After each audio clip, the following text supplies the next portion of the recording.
तीसरा सकंद ही चल रहा है, आप देख रहे हैं।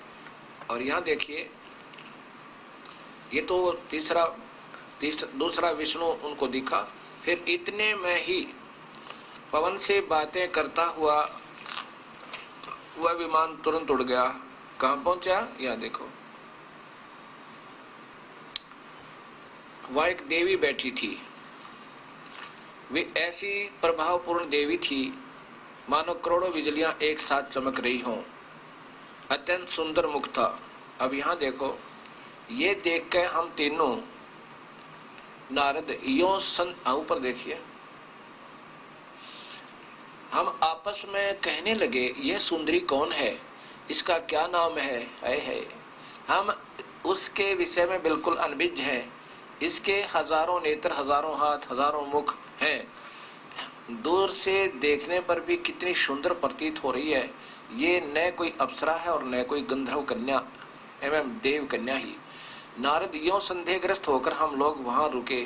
तब भगवान विष्णु ने उस चारों साहिनी भगवती को देखकर विवेक पूर्वक निश्चय कर लिया कि ये भगवती जगदम्बिका है। तब उन्होंने कहा कि हे भगवती, हम सभी की आदि कारण हैं। आप हमारी माँ हो। महाविद्या, महामाया इसके नाम है। ये पूर्ण प्रकृति है। आप देखो, ये देखो, ये शिवा कहलाती हैं। वहां शिवा शिवा लिख रखा था ना, ये शिवा कहलाती हैं। ये प्रकृति देवी, ये काल महास्वर्ग में रहता है। का महाब्रह्मा महाब्रह्म शिव रूप बना के इनको धोखा देख। यहाँ देखो नीचे, यहाँ पर अब उसको देख के ब्रह्मा जी, विष्णु जी कह रहे हैं कि ये संपूर्ण संसार की कारण है। ये वे ही दिवांगना है जिनके पर्यावरण में मुझे दर्शन हुए थे। जो पानी था, जब छोटा सा था मैं, जब मैं बालक रूप में था, उस समय मैं बालक रूप में था। विष्णु का आप ही कह रहे हैं मैं छोटा सा था। अब देखो,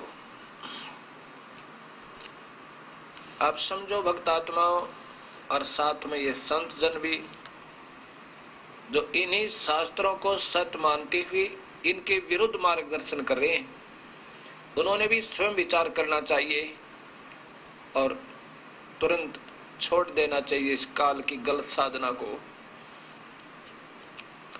और सत्य मार्ग स्वीकार करना चाहिए। हम सत्य मार्ग के लिए तो घूम रहे हैं, उसी के लिए तड़प रहे हैं।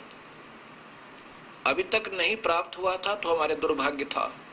अब कृपा हुई है प्रभु की तो हमने एक हो जाना चाहिए।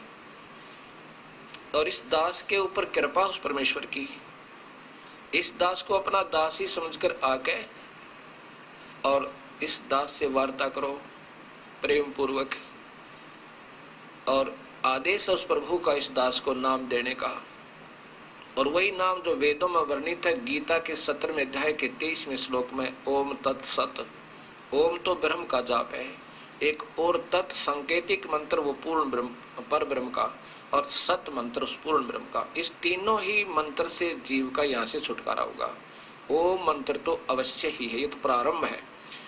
तो ऐसे ही, और ब्रह्मा विष्णु महेश की पूजा तो बिल्कुल व्यर्थ है, लेकिन अनादरणीय नहीं है, क्योंकि ये भी अपने ही भाई बहन है, अपने ही आत्मा, अपने साथी, वहां से सब आए हुए हैं। ये अच्छी आत्मा थी, शुभकर्मी प्राणी है, इनको काल ने अपने ही काम ले लिया।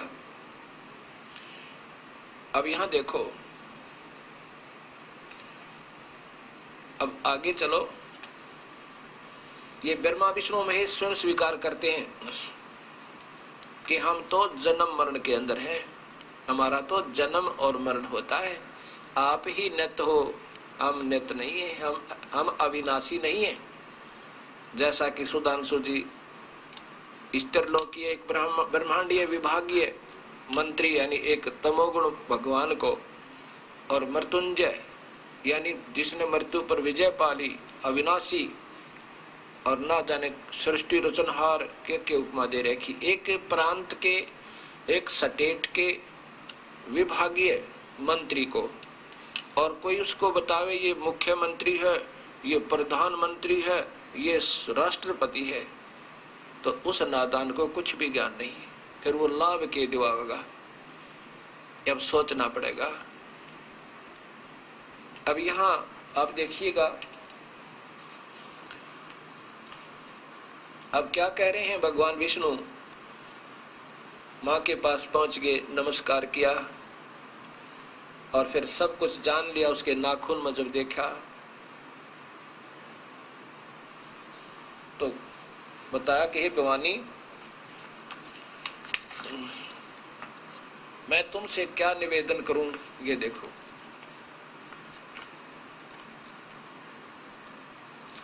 विष्णु जी कह रहे हैं कि हे भवानी, मैं आपसे क्या निवेदन करूं, आप तो जान ही जान हैं। भवानी, जो उचित हो वही करो, तुम्हारी इच्छा के अनुकूल ही कार्य होना चाहिए। ब्रह्मा सृष्टि करते हैं, विष्णु पालन करते हैं और रुद्र संहार करते हैं, पर जब तुम्हारी इच्छा से हम में शक्ति उत्पन्न होती है तभी हम इस कार्य के संपादन के अधिकारी होते हैं। और इनको सर्वशक्तिमान न जाने के उपमा दे रखी। गिरिजा नंदिनी, तुम सबकी माता हो, जगत का पालन करना और उसे टिकाए रखना तुम्हारा स्वाभाविक कार्य है, क्योंकि ये तो सर्व तीन लोक की अधीश्वरी है। अब यहाँ क्या बताते हैं, ये सारा संसार तुम्ही से उदासित हो रहा है, उद्भासित हो रहा है। मैं, विष्णु जी करें, मैं ब्रह्मा और शंकर, त्रिलोकीय शंकर, हम सभी तुम्हारी कृपा से विद्यमान हैं। हमारा आविर्भाव और तिरोभाव हुआ करता है। हम तो जन्म मरण में है माता, हम अविनाशी नहीं है। और ये सुधांशु जी कहीं तो मृत्युंजय है, मृत्युंजय उत्तरेगी। बताओ, पीतल को कोई सोना बता रहा है, वो कितना पारखू होगा। हमारा आविर्भाव माने जन्म, उत्पत्ति और तिरोभाव माने मृत्यु हुआ करता है। केवल तुम ही नित्य हो, जगत जननी हो, प्रकृति और सनातनी देवी हो। आगे देखो, विष्णु शंकर जी वो स्वयं स्वीकार कर रहे हैं, जो जिनको अजन्मा बता रहे हैं, सर्वशक्तिमान मृत्युंजय बताया, तेरी मृत्यु नहीं होती। शंकर भगवान शंकर बोले, देवी, यदि महाभाग विष्णु तुम ही से प्रकट हुए हैं तो उनके बाद उत्पन्न होने वाले ब्रह्मा भी तुम्हारे बालक हुए है। फिर मैं तमोगुणी लीला करने वाला शंकर भी तुम्हारी संतान हुआ, अर्थात मुझे भी उत्पन्न करने वाली तुम ही हो। बताओ, शंकर जी स्वयं स्वीकार कर रहे हैं कि तुम हमारी माँ है, हम तुमसे पैदा हुए। आगे देखना, इसी में तीनों गुण, यही रजगुण ब्रह्मा, सदगुण विष्णु, तमगुण शिव जी बताते हैं।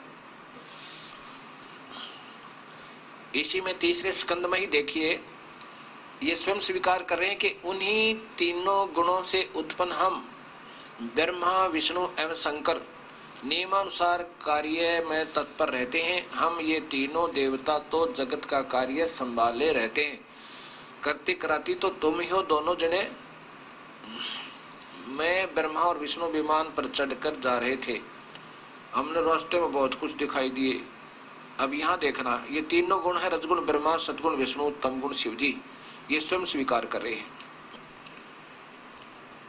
अब आपको देवी भागवत महापुराण संस्कृत से ही दिखाएंगे, क्योंकि ये बहुत ज्यादा अंधेरा है और 100 बार सुनोगे जब जाकर हृदय स्वीकार करेगा और ये गलत ज्ञान उतरेगा।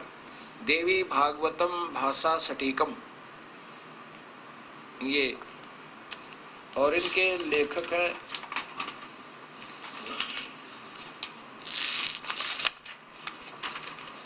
ये देखिए,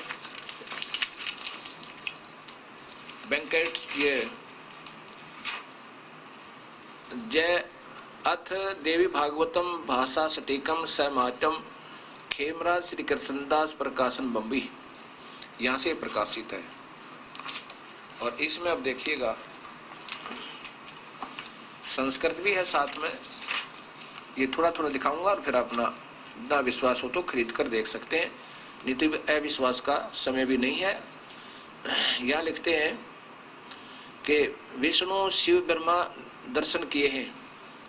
यहाँ देखो, हमने इस भवन में दूसरे शिव, विष्णु शिव ब्रह्मा के दर्शन किए हैं। फिर यहाँ देखो, हे माता, तुम सदैव पुत्र के समान हम पर कृपा करती हो, अब देखो फिर नीचे आओ, यहां पर है मैं, हे मात, ब्रह्मा मैं शिव, ब्रह्मा मैं विष्णु और शिव, यह तुम्हारी प्रभाव से जन्मवान है। हम तो जन्मवान है, हमारा तो जन्म होता है और मरते हैं, नित्य नहीं है, हम अविनाशी नहीं है। फिर इंद्रादि दूसरे देवता नित्य किस प्रकार हो सकते हैं?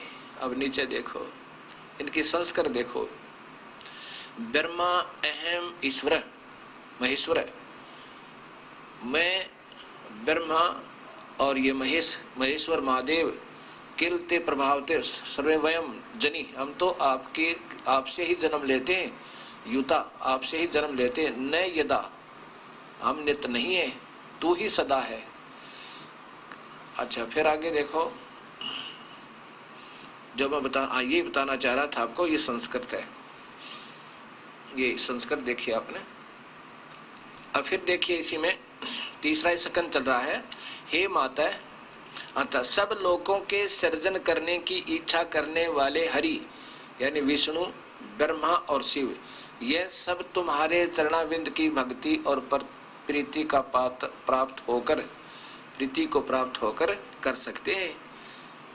यानी हम तो आप ही की कृपा से कुछ कर सकते हैं। हे माता, अब शिव जी कह रहे हैं, वो शंकर भगवान जिसको सुधांशु जी महाराज कह रहे थे ना, ये तो मृत्युंजय है, क्या कह रहे हैं कि हम सतोगुण, हे मात, यदि हमारे ऊपर सदा आप दया युक्त हो, हे माता यदि आप दयालु हो तो हमको तमोगुण में, मैं तमोगुण क्यों बना दिया? हम तो तमोगुण में किस प्रकार प्रदान किया? ब्रह्मा रजोगुण और हरि सतोगुण सतगुण। क्या कह रही है? फिर देख लो कि शिव जी कह रहे हैं, हे माता, यदि हमारे ऊपर आप सदा दया युक्त हो तो मुझे इसे जुल्म में क्यों लगा, दुनिया न मारूं? बेचारों का किसी का मां मरे, किसी का बेटा, और ये रो रो कर टक्कर मारे। मैं तमोगुण में किस प्रकार प्रदान किया, और ब्रह्मा रजोगुण हरि सतगुण। अब इन बेचारों को भी धोखे में रखा जा रहा है। अब ये संस्कृत भी देखें, यदि दया धर्मना न सदा अंबिके कथम अहम विहित, मुझे किस प्रकार निहित कर दिया, क्या मैं तमोगुण है? मैं तो तमोगुण कमल से उत्पन्न होने वाले ब्रह्मा को रजोगुण संभव है। वो गुण संभव आगे आओगे, फिर ये आपके गीता का जब सॉल्यूशन होगा, टीका होगा, जब देखना है, रजोगुण संभव है, रजोगुण से उत्पन्न, रजोगुण ये ब्रह्मा है, सुविहित है, और किम सतोगुण हरि, और सतोगुण हरि विष्णु के ऊपर बना दिया। माँ देखो ये बेचारे आप ही रो रहे हैं। अब देखिएगा भक्त समाज आपके सामने ये सब सत्य आ रहा है, और ये पहले से विद्यमान था, ये किसी संत का मैं दोष नहीं मानता,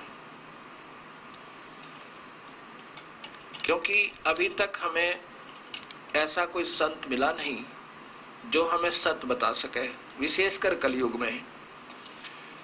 अब कोई सत्य को बताएगा तो ये कई कारण बनेंगे इसको उलझाने के।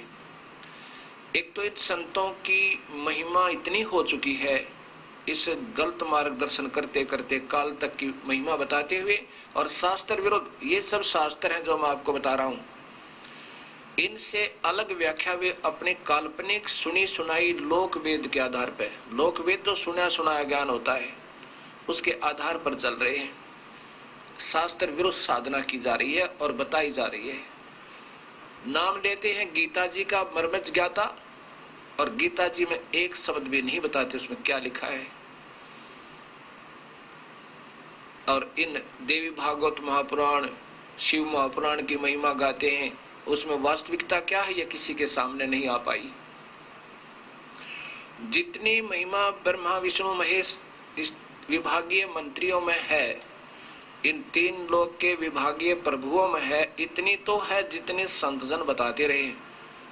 लेकिन अज्ञानतावश इनको अजर अमर बता रहे हैं। इनके कोई माता पिता नहीं थे, इसलिए पता लगा कि उनके पास भक्ति मार्ग -0 है, एक अंश भी नहीं है, जो एक पीतल को सोना बता रहे हैं। अब आपको थोड़ा सा भ्रम और हटाता हूं। ये योग वशिष्ठ, इसमें आप देखिए शिव जी, क्योंकि श्री राम, ये देखिएगा योग वशिष्ठ, ये महर्षि वाल्मीकि द्वारा रचित था संस्कृत में, और श्री राम पूछ रहे हैं वशिष्ठ जी से द्वितीय खंड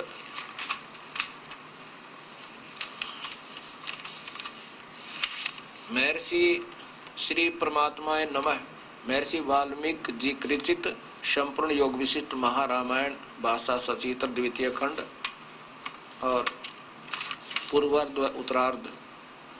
इसके संपादक हैं अनेक धार्मिक ग्रंथों के रचयिता श्री गिरधर जी। काशी पुस्तकालय इंडस्ट्रियल एरिया मथुरा से प्रकाशित है। योग वशिष्ठ से पूर्व एक बार फिर, क्योंकि भक्तजनों को भूल पड़ गई होगी ना, पीछे मैंने प्रारंभ में दिखाया था इस महात्मा जी का ये वेद सरिता, और वेद का अंश भी नहीं इसमें। परम पूज्य सुधांशु जी महाराज, ये देखो पूरा चित्र देखो, पूरी पुस्तक का पूरा पृष्ठ देखो।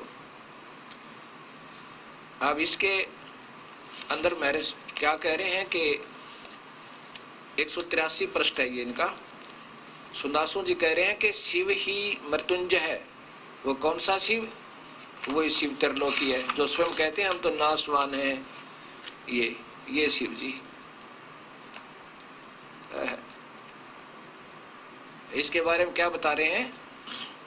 भगवान शंकर मंगल दाता, कल्याणप्रद, सौभाग्य को देने वाले आशुतोष शीघ्र ही प्रसन्न हो जाएं। भगवान शंकर ने अपने माथे पर चंद्र को धारण किए हुए किया है, प्रतीक है शीतलता का। भगवान शंकर ने गले में सर्प को डाला है, सर्पों की माला डाली है, अर्थात ये वही भगवान है, 3 लोक के विभागीय मंत्री।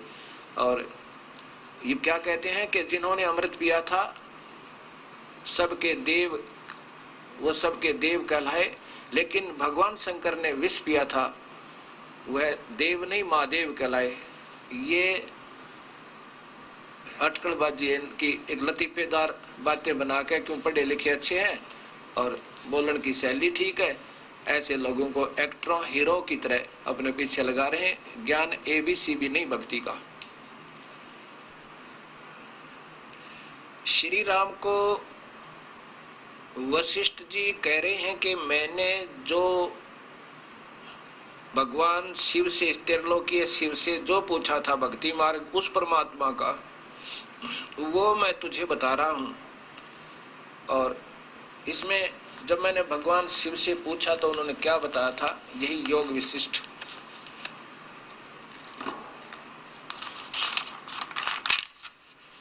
ये वही योग विशिष्ट है, द्वितीय खंड, महर्षि वाल्मीकि रचित संपूर्ण योग विशिष्ट महारामायण द्वितीय खंड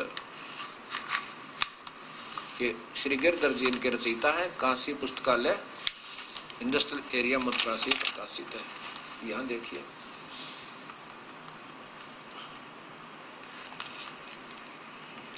परम शिव परमात्मा ने अनंत शक्तियां, और परमात्मा है जो सदा शिव। श्री महादेव ने कहा मेरे से, उस समस्त जगत सता स्वरूप मणि को पिटारी परम चेतन सर्वेश्वर परमात्मा में उनकी शक्तियां प्रत्यक्ष आविर्भूत होती हैं, रहती हैं। अब यहाँ देखो, वशिष्ठ जी ने पूछा, जगत के स्वामीन, इन सदा शिव की कौन सी शक्तियां हैं, वे किस तरह रहती हैं? महादेव जी बता रहे हैं। श्री महादेव ने कहा, ये महादेव त्रिलोकाला, कहा कि उत्तम व्रत पालन करने वाले सोम उस निराकार सर्वोत्तमक, सर्वात्मक, अप्रमेय, प्रशांत, परम शांत, सच्चिदानंद सदाशिव परमात्मा की ये अपने पिता की बात बता रहा है। जिनको आप नहीं मालूम वो इनको भी नहीं मिला अभी तक, ये यहाँ तक बता रहे, यानी उस परमात्मा की। परमात्मा कोई और है, उस व्यक्त से कोई और अव्यक्त, ये आपको गीता बताओगी 8वें अध्याय में। अच्छा अब देखना, उस परमात्मा की कह रहे हैं। महादेव जी कहते हैं सर्वे, ये महादेव जी कह रहे हैं कि मेरे से उस परमात्म देव के पूजने के जितने कर्म हैं उन सब से पहले दयाभिमान प्रयत्न पूर्वक छोड़ देना चाहिए। अब ये बातें हैं, वो ये सिद्ध करना चाहता हूं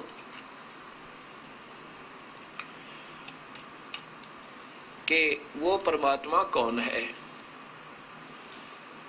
अब फिर वो सृष्टि रचना कबीर साहब के द्वारा बताई, फिर आपको बतानी पड़ेगी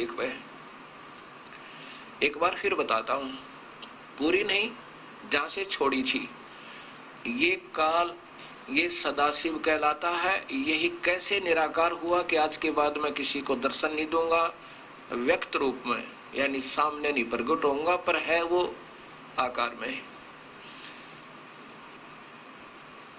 जब ये तीनों पुत्र हो गए, ब्रह्मा विष्णु महेश, उस ब्रह्मलोक में, ब्रह्मलोक एक स्थान है जिसमें एक ब्रह्मा का अलग से लोक, एक विष्णु का अलग, ये महाब्रह्मा महाविष्णु महाशिव लोक अलग से बनाकर, जैसे रजोगुण प्रभावित क्षेत्र को ब्रह्मा, वहां महाब्रह्मा और महापार्वती सावित्री रूप में, अर्थात इस प्रकृति को अपनी पत्नी के रूप में रखकर ये काल रहता है, जो मैंने बार बार बताया आपको।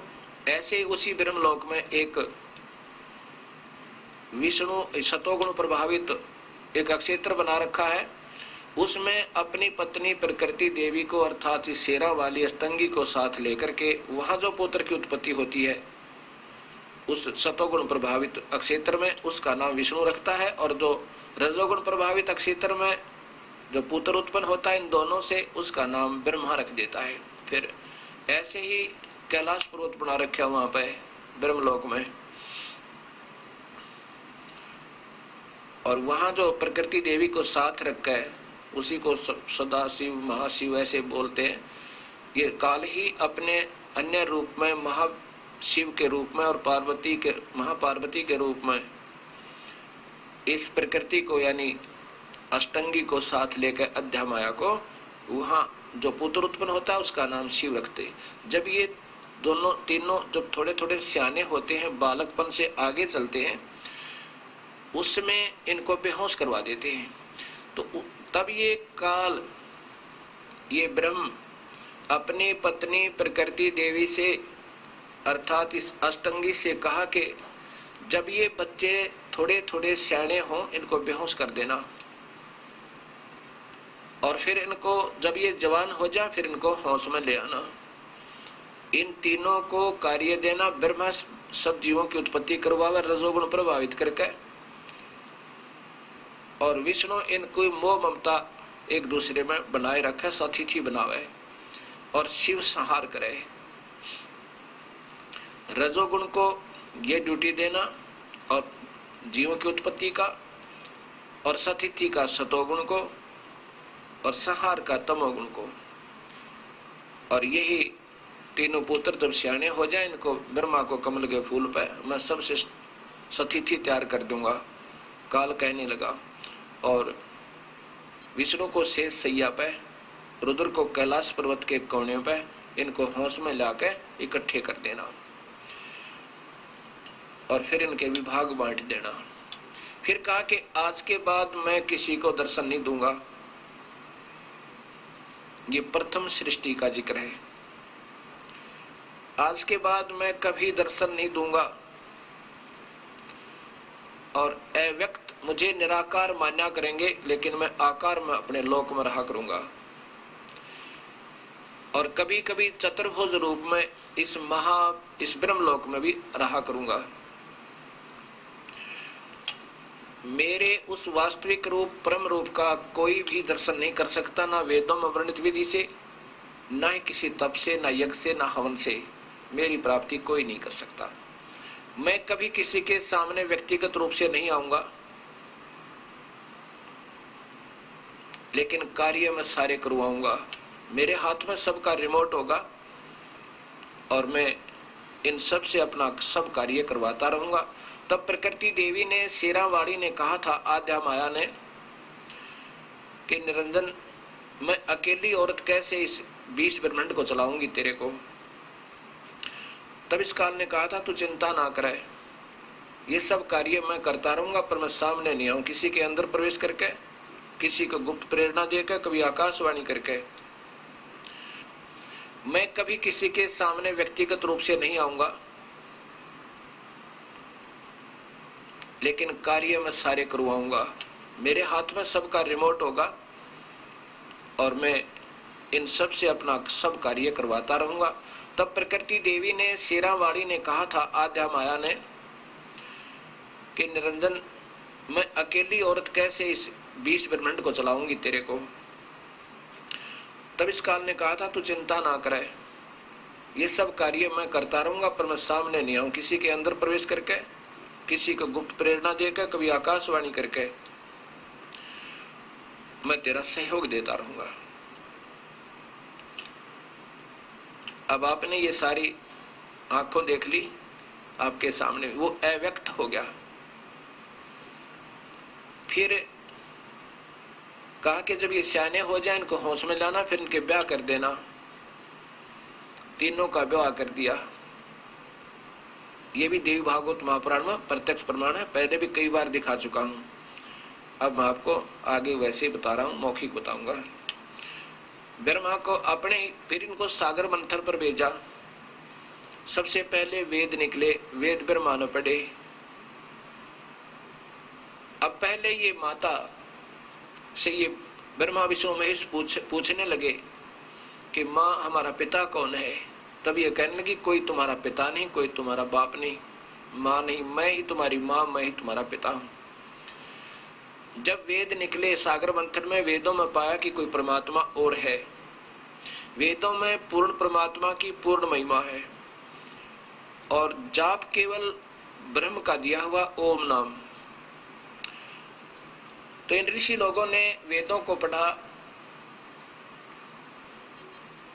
और उसमें लिखा है कि पूर्ण परमात्मा कोई और है, उसका कबीर नाम है और वो सतलोक में रहता। वही पाप काटने वाला सर्वशक्तिमान अमित औजा, जिसकी शक्ति का कोई वार पार नहीं।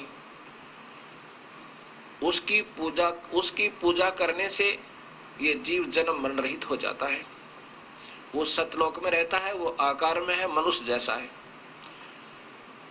साथ में ब्रह्म और परब्रह्म का भी वर्णन है, जैसे गीता जी में है 3 भगवान है, क्षर पुरुष, अक्षर पुरुष और नि अक्षर पुरुष, परम अक्षर पुरुष अर्थात पूर्ण ब्रह्म कबीर परमात्मा। ऐसे ही लेकिन जाप जो है ओम नाम का वेदों में भी गीता में, इसलिए ये महापुरुषों ने पूर्ण परमात्मा तो वेदों में पढ़ा कोई और है और जाप बताते हैं ओम नाम तक का ही। इसलिए ये सारी अधूरी साधना ये काल करवा रहा है। 2 मंत्र गुप्त हैं, वो काल नहीं दे सकता, इसको अधिकार नहीं, ना ये बता सकता, ना ही इसको ज्ञान है। और जानबूझकर भी ऐसी गुस्ताखी करता रहता है कि कहीं यहां से निकल ना जाए। इसलिए जैसे शिव जी भी बता रहे हैं वशिष्ठ जी को कि उस परमात्मा की, सदाशिव की, वो यानी वो सदाशिव निराकार। अब वेदों के अनुसार जो इन्होंने पढ़ा देखा, ब्रह्मा जी से सुना, तो ये बता रहे परमात्मा तो कोई और है, लेकिन ये स्वयं समाधि ला के थक गए। ये निराकार भी, ये काल भी, इनके पिताजी के भी दर्शन इनको नहीं हुए। ये इतना धोखेबाज काल है, अपने पुत्रों को भी गुमराह रखता है। तो इन संत नादान बेचारों का, अनजानों का मैं के दोष मानूं, क्योंकि मैं भी दास इसी तरह भरम भटक रहा था। ना जाने कैसे रजा करी मेरे गुरुदेव भगवान ने, कैसी कृपा करी उस कबीर परमेश्वर ने इस घोर कलयुग में। हो सकता है ये भगवान आत्मा इस ज्ञान को फिर पुनर्विचार करके अपना कल्याण करवा ले, क्योंकि हमारा उद्देश्य केवल कल्याण करवाना है। हमने यहाँ पर बड़ा छोटा नहीं बनना, या कोई बड़ा नहीं कोई छोटा नहीं, वही बड़ा है जो सतमार्ग पकड़ के यहाँ से पीछा छुटवा गया तो बड़ा है, नहीं तो आज चाहे कितना महिमावान है और गलत भक्ति कर रहा है और करा रहा है तो दोषी होगा और घोर नरक में पड़ेगा। शास्त्र विरुद्ध साधना ये महापाप का कारण, करना और करवाना, ये गीता प्रमाण देगी। उसके बाद ब्रह्मा ने जब वेद पढ़े तो पाया कि परमात्मा कोई और है।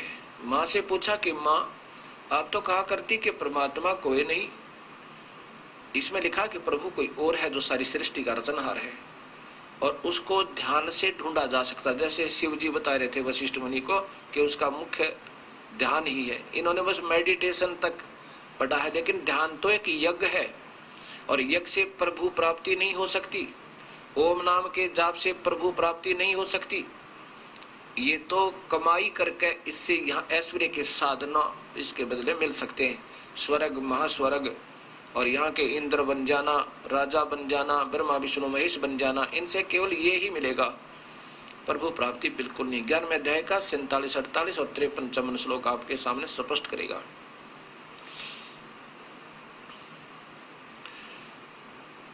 तो वेदों में पढ़ा कि ध्यान यज्ञ करने और ओम नाम के जापते का मंत्र बता रखा है, शायद प्रभु मिलता होगा। ऐसे ही ब्रह्म जैसे शिव जी बता रहे थे कि उसका मुख्य ध्यान ही है उसका, उस परमात्मा को पाने का। अब ध्यान लगा शिव जी ने 88,000 वर्ष साधना की, परमात्मा नहीं मिला, एक प्रकाश दिखा और उसी को प्रकाश मान लिया, प्रभु का वही रूप मान लिया कि वो निराकार है, दिखता नहीं, ज्योतमय है, प्रकाश में है। यहाँ जाकर सबने अपने लेखनी बंद कर दी और वर्णन बंद कर दिए। लेकिन वो कैसा है, कौन है, वो तो स्वयं ही बताता है कि कबीर परमेश्वर के मैं हूँ वो परमात्मा जो सारी सृष्टि का रचनहार। और उसके पाने के तरीके ये 3 मंत्र हैं। ओम तो है क्योंकि ओम से तो हमने यहाँ का ऋण उतारना है, ओम जाप की कमाई जरूर करनी पड़ेगी। ये इस काल की कमाई काल में ही छोड़ देंगे। जैसे 18वें अध्याय के 66वें श्लोक में कहता है कि अर्जुन तो मेरे सारे पूजा को मेरे में त्याग दे और फिर तू उस भगवान की शरण में चला जा, मैं तुझे सब पापों से मुक्त कर दूंगा। इसका ऋण उतर जाएगा ओम नाम की कमाई से, ये छोड़ देगा पे। एक और मंत्र है इसके साथ, ये ओम और एक मंत्र और लग के सतनाम बनता है। और दूसरा मंत्र परब्रह्म की के लोक से पार होने का ऋण है, वो वहां छोड़ देंगे। और तीसरा जो मंत्र है वो हमें सतलोक ले जाएगा, उसकी कमाई भी करनी है। ऐसे ये सारनाम बन जाएगा, तब हम यहां से मुक्त हो सकते हैं, अन्यथा नहीं हो सकते। ऐसे अब ब्रह्मा ने 4 युग, ब्रह्मा कहने लगा माँ आपकी बात पर मुझे अविश्वास है। वेद माँ ने कहा कि बेटा तुम्हें ये परमात्मा मिला नहीं, तुम्हारा पिता, इसने प्रण किया है, कसम खाई है कि भी किसी के सामने आकार में नहीं आएगा, वो अव्यक्त रहेगा, व्यक्ति रूप में आकार रूप में कभी नहीं आता। ब्रह्मा बोला माँ आपकी बात पर अविश्वास है मुझे, अब मैं आपकी बात को स्वीकार नहीं कर सकता, क्योंकि पहले आप कुछ कह रहे थे, आज कुछ कह रहे हो। वेदों में लिखा है मैं ऐसे भगवान को ढूंढूंगा, मेडिटेशन करूंगा। अब ये 2 घंटे मेडिटेशन बताने वाले संत आपको क्या आनंद दिला देंगे, ये ध्यान से सुनना, क्योंकि शास्त्र प्रमाण होते हैं। बाकी दंत कथाएं जो संत आपको मेडिटेशन ऐसे देखो भीतर आनंद आवे, क्या आनंद आएगा इसमें? ये काल का ढमढमा, काल ही का इसमें सारी व्यवस्था, इसमें क्या आनंद आएगा? शराबी शराब पी का आनंद मान लेता है, सिनेमा में बैठकर 2 घंटे आनंद मान लेते हैं। ऐसे मेडिटेशन करने वाले इसमें 2 घंटे अंदर आनंद मान लेते हैं। ऐसा नहीं है। ऐसे ब्रह्मा जी ने कहा कि मैं इस परमात्मा को ढूंढूंगा, ध्यान लगाऊंगा, ओम नाम का जाप करूंगा। माँ ने कहा बिल्कुल नहीं मिलेगा, ये तेरा भ्रम है भाई। अक नहीं माँ, वेद गलत नहीं हो सकते। वेद तो गलत नहीं है, पर यह समझ गलत है आपकी, क्योंकि ये समझ नहीं सकते उस कबीर परमात्मा के बिना या उसके सत्य नुमाइंदे के बिना। ब्रह्मा ने कहा कि नहीं माँ, मैं जाके प्रभु को ढूंढूंगा। माता ने कहा शेरा वाली ने अगर नहीं मिला तो क्या करेगा? कि मैं भी, ब्रह्मा बोला मैं भी नहीं आऊंगा, दर्शन नहीं दूंगा आपता है। अच्छा चले गए। 4 युग तक समाधि करी, लगाई, मेडिटेशन किया ब्रह्मा जी ने। और उस महापुरुष जैसा मेडिटेशन कोई कर सका? अब इस कलयुग में किसी का बीपी आई, किसी की जाड़ दुख है, किसी के सिर में दर्द है, कोई राग द्वेष में भरे पड़े। तो 4 युग तक साधना की ब्रह्मा जी ने, नहीं कोई उपलब्धि हुई। तब आकाशवाणी हुई काल की, निरंजन की, कि सृष्टि क्यों नहीं की जा रही। तब प्रकृति देवी ने, शेरा वाली ने, भगवत दुर्गा ने बताया कि तेरा जेठा बेटा, ज्येष्ठ पुत्र ब्रह्मा तुझे ढूंढ रहा है और 4 युग हो गए मेडिटेशन कर रहा है, ध्यान लगा रहा है, और मैंने तो कहा था ये तेरी व्यर्थ प्रयत्न है। अब काल ने कहा कि मैं नहीं मिलूंगा उसको, मेडिटेट ध्यान से वापस लाओ। देवी ने अपनी सबद शक्ति से, दुर्गा ने अपनी सबद शक्ति से एक लड़की की उत्पत्ति की, उसका नाम गायत्री रखा और कहा बेटी जा अपने भाई ब्रह्मा को उठा के ला, उसके चरण छूना, चरण स्पर्श करते ही वो होश में आ जाएगा, समाधि टूट जाएगी। गायत्री ने जाकर के ब्रह्मा के चरण छुए, वो होश में आया, सामने एक लड़की को देख कर कहने लगा उल्टा, तो मेरा धर्म भंग करने के लिए आई है, मेरा तप तोड़ने आई है, मैं तुझे श्राप देता हूँ। गायत्री ने कहा कि ब्रह्मा मेरी कोई कमी हो तो मुझे श्राप देना, पहले मेरी बात सुन ले। मैं माँ ने भेजी हूँ और तेरे बिना सृष्टि, जीवों की सृष्टि का कार्य अधूरा है, मैं आपको लिवाने आई हूँ, मेरा दोष नहीं है। तब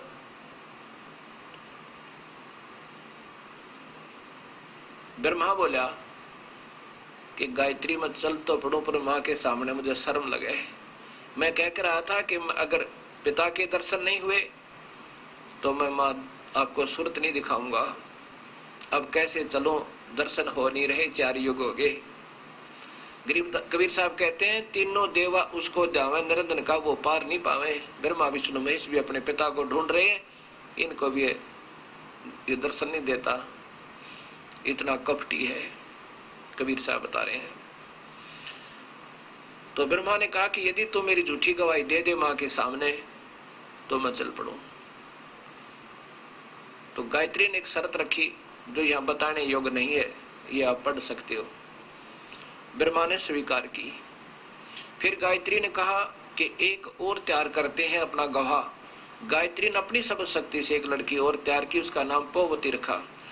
उससे कहा कि पोपवती तू ब्रह्मा की झूठी गवाही दे दे कि ब्रह्मा ने पिता के दर्शन अपने सामने किए। पोपवती ने कहा कि मैं क्यों झूठी गवाही दूं। उसने भी एक शर्त रखी, वो भी यहाँ बताने योग्य नहीं भद्र समाज के सामने। ब्रह्मा ने वो भी स्वीकार की, अर्थात तीनों के तीनों आकर दुर्गा के सामने कहते हैं, प्रणाम करते हैं। दुर्गा ने पूछा कि ब्रह्मा क्या तुझे अपने पिता के दर्शन हुए, उस अव्यक्त के, काल के, निरंजन के, ज्योत निरंजन के। ब्रह्मा ने कहा हाँ माँ मुझे दर्शन हो गई। भाई के प्रत्यक्ष क्या प्रमाण है ऐसा मैं इससे मानो कि तुझे दर्शन हुए। ब्रह्मा ने कहा कि इन दोनों से पूछ लो। उन दोनों ने कहा कि हाँ हमारे सामने परमात्मा आए, ब्रह्मा को दर्शन दिए और आशीर्वाद दिया। अब देवी ने सोचा भाई अच्छा मेरे से कह रहा था कि मैं किसी को दर्शन नहीं दूंगा, ये मेरा घटिया संविधान है, ये अटल संविधान है, अनुत्तम। अब गीता जी में दिखाऊंगा आपको, और फिर संतों की टीका की हुई आपके सामने वो गीता आवेगी। क्योंकि देखो इन संतों की सोच तो बढ़िया ही थी बेचारों की कि सरलार्थ करें, जब इन्हें स्वयं ही ज्ञान नहीं, सरलार्थ का अनर्थ कर दिया, अनुत्तम को उत्तम, श्रेष्ठ, उच्चतर तेरेगी। डिक्शनरी फेल कर दी सारी, ज्ञान तो फेल कर ही रखा था, डिक्शनरी के शब्दार्थ बदलने लग गए। इनको अल्पज्ञ कहते हैं। ज्ञानहीन जो गुरु कहावे आप पर डूबे और डुबावे।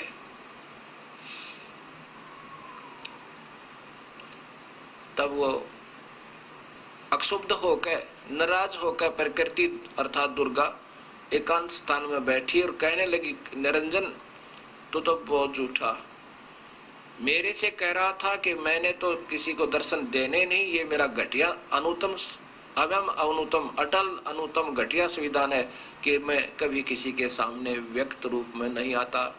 गीता जी के 7वें अध्याय का और 24-25वां श्लोक, 7वें अध्याय का भी दिखाऊंगा आपको। ये मेरा घटिया नियम है, मैं कभी किसी के सामने व्यक्तिगत रूप से नहीं आता। ये तीनों वो बोली तो ऊपर तो कहने लगी कि संभाल अपने डमडमे ने, तो झूठा है। आकाशवाणी ज्योत निरंजन की हुई कि तीनों झूठ बोल रहे हैं, मैंने कोई दर्शन नहीं दिया इनको। तब वो माई दुर्गा उठी और गुस्से में आके कहने लगी, रे निकम्मे तुम झूठ बोलते हो, आकाशवाणी हुई है प्रभु की कि उसने कोई दर्शन नहीं दिया तुम्हें। फिर वह तीनों हंसने लगे। बिरमा कहने लगा, माँ मुझे शर्म आई आपके सामने आने में, क्योंकि मैं कहकर गया था कि पिता के दर्शन हुए तो आऊंगा, अन्यथा नहीं आऊंगा, और पिता के दर्शन वहां हुए नहीं। मुझे शर्म आवी थी आपके सामने आने में, इसलिए हमने तीनों ने झूठ बोल दी। तब श्राप दे दिया देवी ने ब्रह्मा को कि तेरी पूजा जग में नहीं होगी, और जिसने 4 बातें सीख ली वह तेरे जैसे पाखंडी होंगे, सत्य नहीं बताओगे। संत बनेंगे, गुरु बन जाएंगे, बनेंगे, पर सत्य समाज को नहीं बता सकते क्योंकि वो स्वयं ही अधूरे होंगे।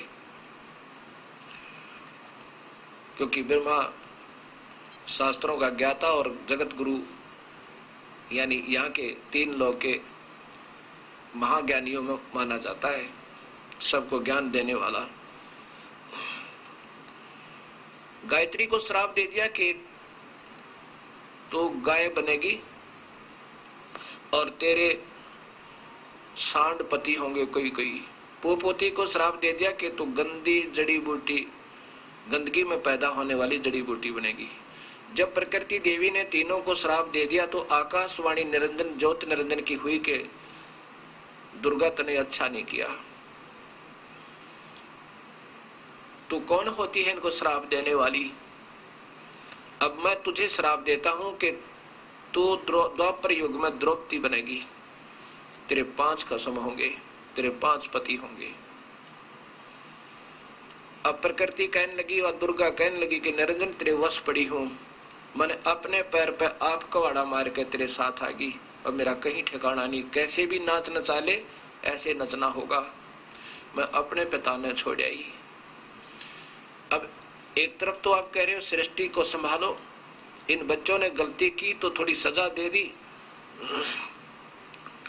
तो आप इसके विपरीत मुझे सजा दे रहे हो। ठीक है, कर ले जो तूने करना है। फिर ये प्रकृति देवी दुर्गा भवानी अष्टंगी विष्णु जी के पास की, क्योंकि इन तीनों को फिर लाके अपने अपने लोक में छोड़ दिया। ब्रह्मा को यहाँ ब्रह्मा लोक में, एक ब्रह्मांड में जो आपको मैंने दिखाए थे, विष्णु को विष्णु लोक में, शिव को शिव लोक में। अब विष्णु लोक में जाकर के ब्रह्मा विष्णु से कहा कि पुत्र आप भी ढूंढ लो अपने पिता को। विष्णु जी अपने पिता निरंजन ज्योति निरंजन काल की तलाश में वहां से चल पड़े। कहां पहुंच गए? शेष नाग के लोक में। और जब शेष नाग की बाउंड्री में ज्यूरिडिक्शन में ये विष्णु जी प्रवेश कर गए, जब शेष नाग जी ने सोचा कि तेरी ज्यूरिडिक्शन में, तेरी सीमा में बिना पूछे ये बेधड़क निश्चिंत कौन आ रहा है, इसने जरा भी तेरा खौफ नहीं, तेरा भय नहीं, उसको सावधान करने के लिए और डराने के लिए अपनी 1000 फनों से फुंकारा छोड़ दिया जहर का। जैसे धुंध होती है, विष्णु जी के चारों तरफ ऐसे धुंध सी होगी और काला काला शरीर हो गया, श्याम शरीर हो गया, जैसे स्प्रे पेंट हो जाता है। विष्णु जी ने सोचा कि देख इस नादान कीड़े ने, इस सर्प ने मेरे साथ क्या बदसलूक किया, मैंने कुछ कहा नहीं इसको। आगंतुक के साथ ऐसा जुल्म करते हैं क्या? इसको ज्यादा अभिमान हो गया है अपने 1000 फुन का। सोचा कि मन में सोचा ही था कि लै इसको खत्म कर देता हूं, अभी ठीक करता हूं। तब आकाशवाणी हुई ज्योत स्वरूपी निरंजन काल भगवान की कि विष्णु अब इसको कुछ मत कहना, इस शेष नाग को, तुम ऐसे ही लड़ लड़ के मरते रहे तो सृष्टि कैसे प्रारंभ होगी।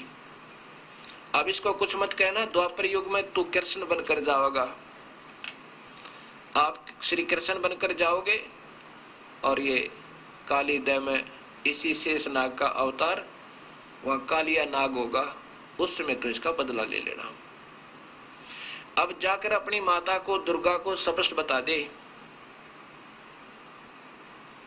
कि मुझे नहीं मिले परमात्मा, मैं किसी को दर्शन नहीं देता और ना ही दूंगा, चाहे कितनी देर कितना कुछ कर लेना। और तेरी भलाई है कि वापस जाकर सत्य बता देना, नहीं तो तेरा भी हाल ब्रह्मा जैसा हो जाएगा। विष्णु समझदार थे, सतोगुणी है, वापस आ गए। माई ने पूछा कि पुत्र आपके पिता मिले? विष्णु जी ने कहा नहीं माँ, मुझे नहीं मिले। इस बात पर मां प्रसन्न हुई और सीने से लगा लिया उस सतोगुण प्रभावी सतोगुण विष्णु जी को।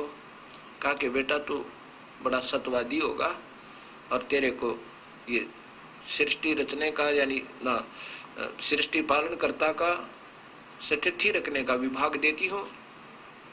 फिर गई शिव जी के पास, इस त्रिलोकीय महादेव के पास।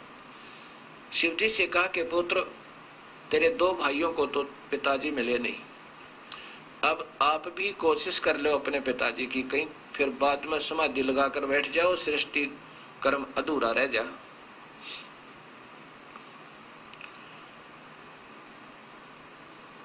शिव जी ने समझदार निकले। शिव जी कहने लगे मां, जब मेरे दो भाइयों को पिता के दर्शन नहीं हुए तो मैं कौन से खेत की मूली, मैं तो कोशिश ही नहीं करता, पर माता एक कृपा कर दो मेरे पे। विष्णु शिव जी बोले एक रजा कर दो मां। माता ने कहा बोल पुत्र, क्या क्या चाहता है?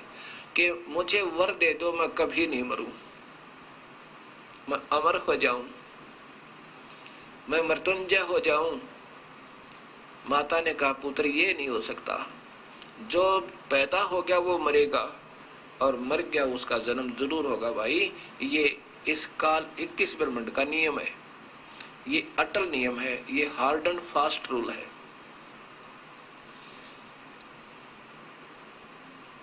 हाँ तुझे एक विधि बता दूंगी, तेरी बहुत लंबी आयु हो जाएगी। तब शिव ने कहा यही कृपा कर दो मां। तो माता ने कहा कि बेटा तू अपना ज्यादा ध्यान लगा कर मेडिटेशन किया कर और अपने श्वासों को अपने 10वें द्वार में रखा कर, श्वास कम लिया कर, ठंडे क्षेत्र में रहना, तेरा शरीर खराब ना होए। ऐसे ऐसे आप देखते हो भगवान शिव ज्यादातर ध्यान में ही रहते हैं। ब्रह्मा की आयु 100 वर्ष, विष्णु जी की आयु 700 वर्ष, शिव जी की आयु 4900 वर्ष। ब्रह्मा का एक दिन 1000 चतुर्युग का और 1000 चतुर्युग की रात है। 2000 चतुर्युग का दिन रात ब्रह्मा का, 60,000 चतुर्युग का एक महीना ब्रह्मा का और 7,20,000 चतुर्युग का एक वर्ष ब्रह्मा जी का। इसको 100 गुणा कर दो, 7 करोड़ 20 लाख चतुर्युग ये ब्रह्मा जी की आयु होए। और इसको 7 से गुणा कर दे विष्णु की, और विष्णु जी की को 7 से गुणा कर दे तो शिव की। इतनी लंबी आयु है इनकी, लेकिन फिर भी मृत्यु है। कबीर साहब कहते हैं, गरीबदास जी कहते हैं, कबीर साहब की प्यारी आत्मा जो आंखों देखे सारे इस विवरण का सतगुरु कबीर साहब के सत्य ज्ञान के आधार पर कहते हैं, इतनी उम्र बुलंद मरेगा अंतरे, इतनी उम्र बुलंद मरेगा अंतरे, और सतगुर लगे ना कान ना बैठे संतरे। कोई संत नहीं मिला जो इस बीमारी ने काटा सत्य ज्ञान बतावे। गीता जी के 4थे अध्याय का 33 और 34वां श्लोक बिल्कुल स्पष्ट करता है। ये काल भगवान बोल रहा है गीता जी को और कृष्ण जी के शरीर में प्रवेश करके। उसमें कहता है कि अर्जुन इस द्रव्य में यज्ञ, ध्यान यज्ञ, ज्ञान यज्ञ में सारे ही कर्म समाप्त हो जाते हैं। उत्तम है, बहुत उत्तम है, क्योंकि ज्ञान में सभी कर्म समाप्त हो जाते हैं। कैसे? अब कोई कुछ पूजा कर रहा है, कोई आरती उतारे गणेश जी की, कोई फलाने जी की, कोई मंदिर में कोई कीता है, कोई उस भगवान को सर्वश्रेष्ठ वो कहा, वो भगवान अविनाशी। जब तक सही ज्ञान नहीं होता इतने ये भ्रमणा भटकना बड़ी रहती है। द्रव्य यज्ञ होती है जैसे भंडारा करना, हवन करना, इनसे कहते हैं ज्ञान यज्ञ उत्तम है। जब सही ज्ञान होगा तभी तो हम भक्ति कर सकें, कैसे भगवान पावे, कौन परमात्मा है, उसकी क्या विधि है। यही नहीं है तो वैसे ही फिर वो तो भ्रमणा भटकना होती है। तो ज्ञान से तेरे सारे कर्म समाप्त हो जाएंगे और सही भक्ति प्रारंभ होगी। इसलिए ज्ञान यज्ञ सबसे उत्तम है। वो कौन सा ज्ञान? एक तो ज्ञान भगवान कृष्ण के रूप शरीर में ब्रह्म काल दे रहे हैं, गीता जी का वेदों अनुसार वो तो दे ही रहे हैं। अब कह रहे हैं कि इसमें जो ज्ञान दे रहा है वो तो ब्रह्म तक का दे रहे हैं, ओम नाम का जाप जप यज्ञ करे और ऐसे रहनी रहे, ऐसे करनी करे, लेकिन जन्म मरण नहीं मिटेगा, स्थाई स्थान नहीं मिलेगा, पूर्ण शांति नहीं होगी, अर्थात तेरे मेरे बहुत जन्म हो गए। इसी चौथे अध्याय का 5वां श्लोक बताता है। ये तो ज्ञान भगवान दे ही रहे थे, फिर कह रहे हैं कि इस ज्ञान से जो मैं दे रहा हूं इससे अलग कोई ज्ञान देने वाला संत ढूंढ ले। जो मैं तुझे बता रहा हूं उससे न्यारा उस परमात्मा के पाने का, उसका सच्चा ज्ञान बताने वाला वो संत ढूंढ ले।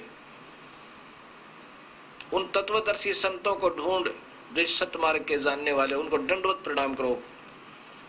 गीता जी के अध्याय नंबर 4 का श्लोक नंबर 34। निष्कपट भाव से उनकी सेवा करो और फिर विनम्रता पूर्वक, सरलता पूर्वक उनसे प्रसन्न करने से वो तत्वदर्शी, उस परम पिता परमात्मा के सतमार्ग के जानने वाले संत तुझे उपदेश करेंगे, यो ज्ञान बताएंगे, फिर नाम देंगे और फिर चरणों में ऐसे रहना जैसे राम कृष्ण से कौन बड़ो उन्हों भी गुरु की ने, तीन लोक के वेदनी गुरु आगे अधीन। अब देखो पहले तो हम सतज्ञान की तलाश में थे, ये जितने आज संत बने हुए ये भी बेचारी पुण्यात्मा है, पिछले जन्म जन्मांतर के बहुत बहुत अच्छे शुभकर्मी, बहुत ही ज्यादा। अब इनको रास्ता सही मिला नहीं तो ये प्रभु हो गए। अब ये उस प्रभुता छोड़ नहीं सकते, चाहे गधे बेशक बन जावे, या कुदरती बातों से प्रभुता नहीं छूट सकती और सब कुछ छोड़ सकते। मान बढ़ाई ईर्षा दुर्लभ तजना, ये राज्य तजना सहज है और सहज त्रिया का ने मान बढ़ाई ईर्षा। अब ईर्षा होगी इस दास के प्रति, किनको? जो बिल्कुल पाप के भाग्य होना जिन्होंने, और ये नहीं छूटे, मान बढ़ाई छूटे नहीं, क्यों लाखों शेष हो गए। पता भी लग जाएगा कि तुम अधूरे, क्यों शास्त्र विरुद्ध गीता बताती है कि वो ना इस जन्म में उनका कोई कर्म अच्छा बन रहा ना भविष्य में। इसलिए अर्जुन तेरे लिए शास्त्र ही प्रमाण है, और शास्त्र विरुद्ध त्याग का जो साधना करता और करवाता वो दोनों नरक के भागी है। लेकिन पुण्यात्मा भी हैं, सोचेंगी इसमें मान बढ़ाई नहीं, हम एक पिता की संतान है, हम काल के जाल में हैं, हमने यहाँ से पीछा छुटवा के इस मनुष्य शरीर का लाभ उठाना चाहिए। कौन बड़ा कौन छोटा, राम कृष्ण से कौन बड़ा, उन्हें भी गुरु कीन, और तीन लोग के वो भगवान वशिष्ठ मुनि का गए। श्री राम जी आधीन जैसे वो भगवान भी विनम्र रहे, और श्री कृष्ण जी दुर्वासा जी के सामने, क्योंकि दुर्वासा जी उनके गुरुदेव थे, ज्ञान के वो आध्यात्मिक गुरु। संदीपनी जी उनके ज्ञान गुरु थे, उन्होंने अक्षर ज्ञान कराया था। जो तीन लोग के महान आत्मा भी और ऐसे विनम्र हो सके। मैं तो अपनी बताता हूं, यदि आज मैं गुरु होता, लाखों शिष्यों को गुमराह कर रहा होता और मुझे ये ज्ञान मिल जाता, चरण दो संत के जाके और अनाउंस कर दो सबको, भाई हमारे पास कुछ नहीं है, और जाके अपना उपदेश ले लो, अपना कल्याण कराऊं और उनकी फांसी निकलवा दो काटते हैं। ठीक है, अनजान पड़े में ना जाने किस पे की गलती हो जाए। गलती तो नहीं कह सकते, क्योंकि ये तो भक्तात्मा संत आत्मा अपनी तरफ से तो कोशिश तो कर रहे हैं कि हम सत्य बता रहे हैं, पर सत्य तो नजदीक भी नहीं है, क्योंकि शास्त्र प्रमाण दे रहे हैं। जब तक हम ईर्ष्या नहीं छोड़ेंगे, मान बढ़ाई नहीं त्यागेंगे, तो फिर काहे के भक्त। जब हम ही नहीं इस निर्मलता को स्वीकार कर सकते तो शिष्य कैसे अनुसरण कर पाओगे। अब ये दास क्या बताना चाहता है आपको। उसके बाद जब ये तीनों ने फैसला कर लिया कि अब कहा माने कि तुम मेरे से शादी करो और यहाँ की सृष्टि उत्पन्न करो, बच्चे पैदा करो मेरे से, तब ब्रह्मा विष्णु महेश कहने लगे माँ माता नार पुत्र की होई, ए जननी ये कहाँ अग धोई। ए माँ इस पाप नाम कहाँ धोएंगे। तब बोली बेटा मैं तो तुम्हारे परीक्षा ले रही थी तुम्हारा कि तुम कितने विवेकशील हो। अब ऐसा करो सागर मंथन करो। फिर दूसरी बार जब सागर मंथन किया, अपने ही तीन रूप बनाकर सागर में प्रवेश कर गई। एक सिद्धि चोलेदार, चोला माने शरीर, और तीन रूप बनाकर बाहर आई। तीनों जब एक एक ब्रह्मा विष्णु महेश एक एक लड़की को लेकर माँ के पास आए, चौथे रूप में माँ बैठी। यही तो जाल है, यही तो खेल है इस काल का। माता ने पूछा कि भाई पहले कौन सी निकली थी। ये निकली थी, इसका नाम सावित्री रखा, फिर माता शादी कर दी। दूसरी का नाम लक्ष्मी रखा, हुआ विष्णु ते ब्याह दी। और तीसरी का उमा रखा, वो त्रिलोकीय शंकर ते शादी कर दी।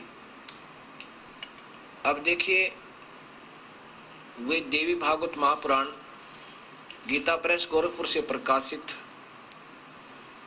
कि इसके अंदर इन तीनों का विवाह ब्रह्मा विष्णु महेश की शादी माता कर रही है। ये वही है, गीता प्रेस गोरखपुर से प्रकाशित है। और श्री हनुमान जी, इसके श्री हनुमान प्रसाद पोदार चिमनलाल गोस्वामी ये इनके संपादक हैं। और ये इसमें देखिए वही तीसरा स्कंद ही चल रहा है। आगे यहां देखो,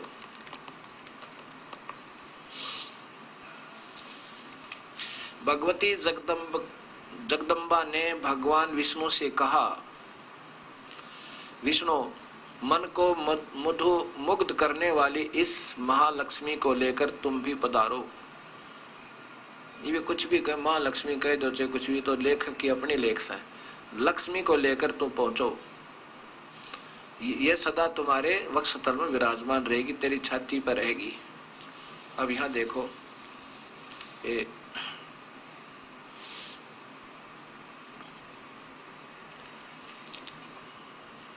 अब शंकर की शादी। देवी ने कहा, शंकर मन को मुग्ध करने वाली यह महाकाली गौरी नाम से विख्यात है, तुम इसे पत्नी रूप से स्वीकार करो, कलाश की रचना करके वहीं रहो। अब आगे देखो, यहां लाओ, ये देखो ब्रह्मा जी कहते हैं, ऊपर माई क्या कह रही है कि मेरा तथा सनातन परमात्मा का ध्यान तुम्हें सदा करते रहना चाहिए। हम दोनों का स्मरण करते रहोगे तो तुम्हारे कार्य सिद्ध होने में किंचित मात्र भी संदेह नहीं रहेगा। अभी तो बालक से है, बिल्कुल कुछ भी शक्ति नहीं इनके अंदर, ऐसा यह प्रमाण दे रही है। अब ब्रह्मा जी कहते हैं, इस प्रकार कहकर भगवती जगदम्बिका ने हमें विदा कर दिया। उन्होंने शुद्ध आचार वाली शक्तियों में से भगवान विष्णु के लिए महालक्ष्मी, शंकर के लिए महाकाली और मेरे लिए महासरस्वती को पत्नी बनने की आज्ञा दे दी। सत साहिबी प्रारंभ हुई। अब यहां से ये काल सृष्टि प्रारंभ हुई एक ब्रह्मांड की। ऐसे ऐसे 20 ब्रह्मांड इस काल के हैं, उसमें हर एक में ऐसा ही ब्रह्मा, ऐसा ही विष्णु, ऐसा ही शिव एक एक है। और ये स्वयं कंट्रोलर है, हर ब्रह्मांड में रह गए। वहां मां ब्रह्मा, महाविष्णु, महाशिव रूप में रहता है। अब यही प्रमाण आपको वेदों में दूंगा कि वो कबीर ये बताएंगे, वो सृष्टि रचनहार कबीर है और कबीर साहब ने स्वयं ही अपनी रचना बताई है।